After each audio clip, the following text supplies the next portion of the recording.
So here we have the leaky Fujitsu heat pump here in Juneau, Alaska, At&t.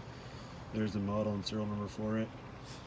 And the coil, to my surprise, whenever somebody installed this,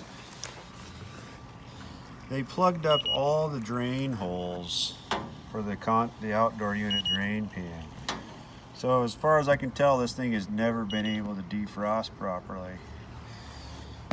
And consequently, that's where the leak's at.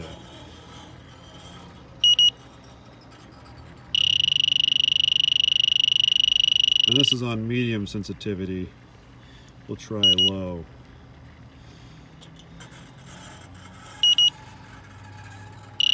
And it even goes off with that. We've got it pressure tested up to